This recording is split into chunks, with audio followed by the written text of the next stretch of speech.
So today I'm going to do a carburetor clean out on this 1986 VT1100C Honda Shadow. I've got the shop manual here, and the first step is to take the seats off. We've got 5mm Allen wrench keys there. After the passenger seat comes off, there's two more Allen head bolts here and here to get the front seat off. After the front seat comes off, there's 1, 2, 3, 4 bolts. Lift the cover and detach those wire connectors. Next, we'll take off the tank. Pull this little rubber catch overflow tray back. There's a hose connected to it, so just leave that on. And there's 1, 2, 3 bolts to get the tank off. Then we remove the left side cover, turn the fuel valve off, come around here, remove your fuel pump cover, and we're gonna disconnect this line here and drain the gas from the main tank into a clean container. It's not necessary to fully drain the auxiliary tank here, so we're gonna just drain it down till there's no gas left in the main tank.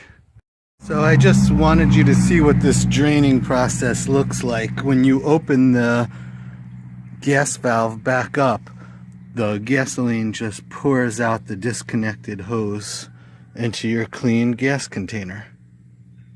So after I drained the gas, I just reconnected this fuel line here. Next, we disconnect the fuel line, which goes from the main tank to the auxiliary tank here. And then we can remove the tank. Just be careful to feed this up through under here when you're lifting up the tank. And then there's just a couple of breather tubes that have to be disconnected.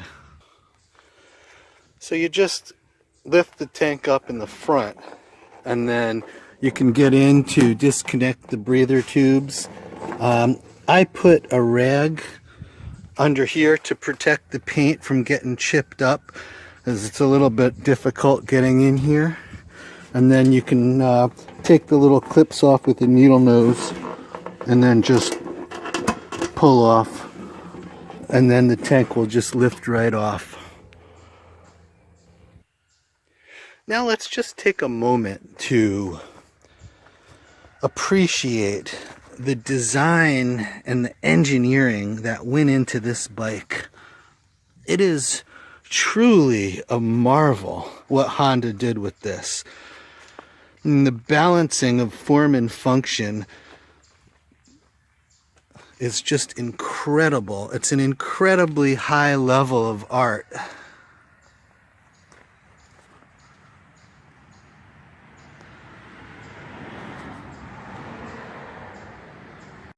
Next, we remove the air cleaner case.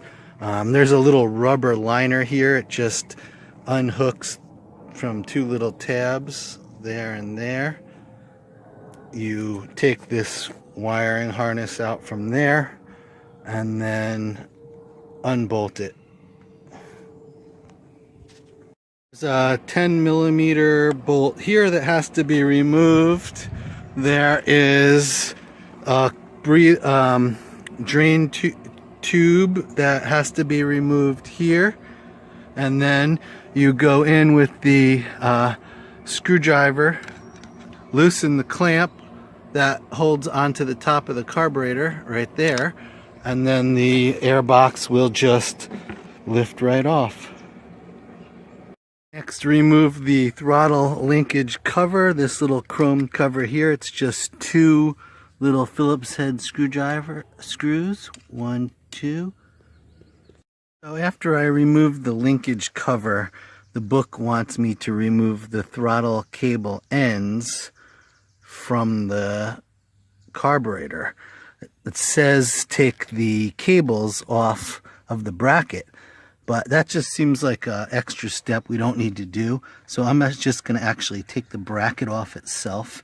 It's just these two little 7mm, and then the bracket will come off and hopefully give me enough slack to remove the throttle cable ends. Okay, so that worked, and now we don't even have to mess around with our throttle cable adjustments, so we can just leave those right where they are. More little screws and bolts you can leave in place or put back where you got them out. The less you'll have to keep track of as far as losing pieces. So those I put right back in. Those were from the throttle cable bracket. I put this back in. It's the back bolt from the gas tank. And I have my little magnetic tray holding all of the bolts in the order that they were removed. Next is to remove the two choke valves from the carburetor. Now this side was really hard to get to. I had to just kind of pull down on this radiator hose, get one finger over and one finger under, and just kind of worry it loose. A little silicone spray helped on there. And then this side over here was very easy to get out. There's these little choke valves that fall apart, so I just took those out and put them in a baggie. Remove the fuel line at the T-fitting. Now, one step before removing the actual carburetors, we loosen up the carburetor band screws. It shows in the manual to do both screws, that one and this one. I'm going to try to just do the top and leave the lower one in place. Before I lift the carburetors out, I'm going to make a note of where the vacuum tubes connect. And then I'm going to remove the vacuum tubes and pull the carburetors out. So I was able to lift the carbs right out.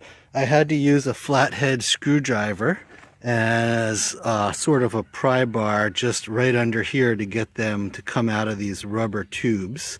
And then after I took it out, I sprayed a clean cloth with some silicone and put some silicone on these rubber tubes because rubber loves silicone, and the silicone will actually soften it up a little bit.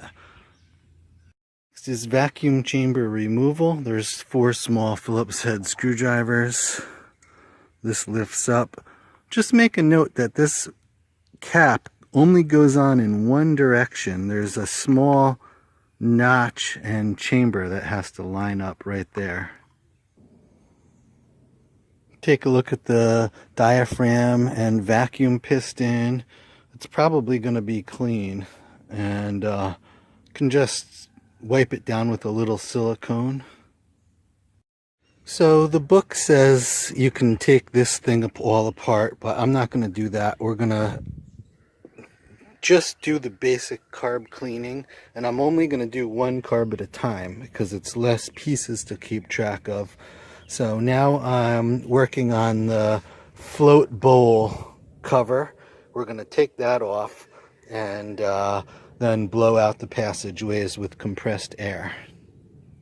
The float chamber cover off. There's a little gasket under here. Again, we're going to do as little work as possible, so I'm just going to leave it in place and very gently clean it with some silicone. So these carburetors didn't have any problems with the float valve, so we're not even going to take those apart. We're just going to blow out the jets. There's 3 jets and pilot screws, so I just took this out and blew it off with the air compressor, and then blew through the hole and made sure that air comes out from inside the carburetor. So I've got all the jets and pilot screws cleaned. There's 3 in each, 1, 2, 3. This little guy here definitely had something that looked like crud in there that I blew out.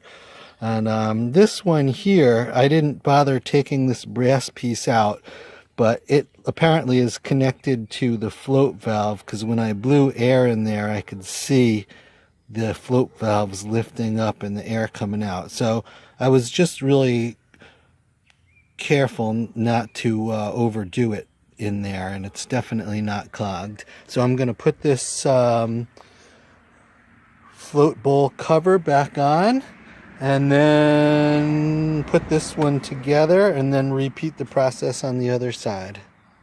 Taking out the second carb, I took out this jet here in the middle, and again, it's the same one. On the other side, I thought I saw some gunk in it. On this one, I can't even see through it. So I believe it's completely clogged.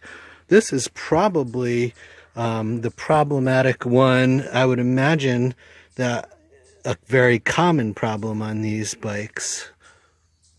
Blew that out, and now you can see through it. All right. The carbs are back together and ready to go back in the bike.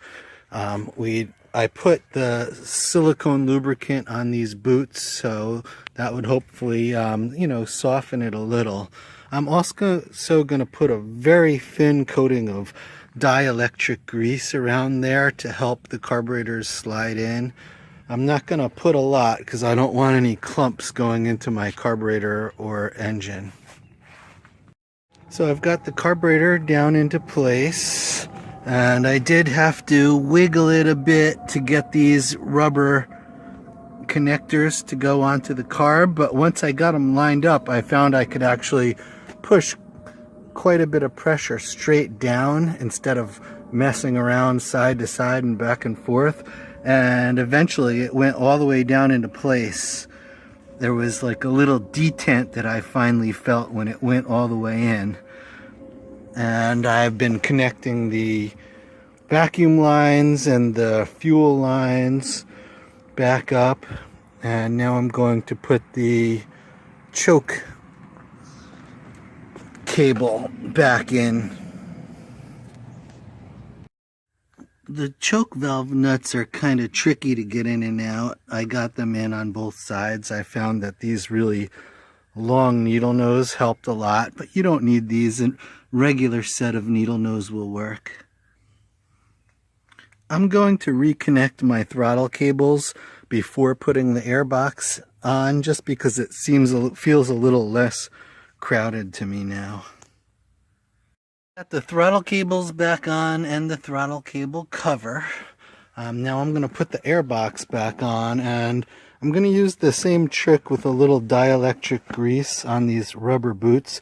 It looks like someone had a little problem getting this on and slightly damaged the rubber here, so I'll make sure to lube it up real good, but I'll be careful not to leave any clumps that could get sucked into the carburetors. Just in case you wanted to see what that looks like, there's lots of grease, but no clumps.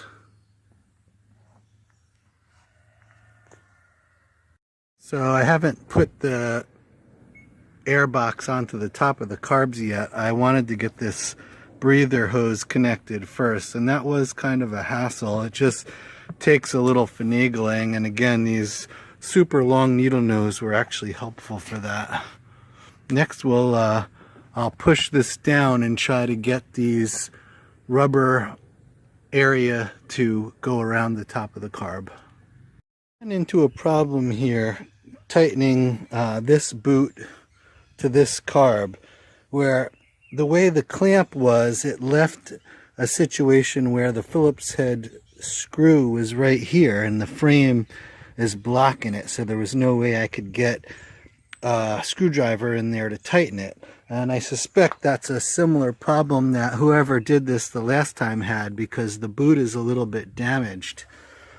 So what I did is I flipped the clamp around 180 degrees, and that's going to leave me with the screw on this side, and I'll be able to get through here with the Phillips head screwdriver and tighten it. So let's give that a try. Okay, so that worked. By flipping that hose clamp around backwards, I was able to get into the Phillips head screw and tighten it, and you can see it right there, straight into the center of the screen. So I've got my airbox on, tightened all the bolts down, tightened the boots onto the carburetors, put this wire into place where it needs to be for when the tank goes on, and now we're ready to do the tank. So I just washed my hands good, and let's put that on. I've got the tank back on. Again, I reversed the process. I used my rag under here. So at this point, my phone ran out of storage space, but luckily we were very close to the end. So I finished putting the bike back together and checked everything over. Put some gas back in the tank, started it up, took it for a test ride. There was a slight hesitation for a mile or two, and then it seemed to clean itself out, and now it runs perfect. So thanks for watching, and I hope this is of help to you.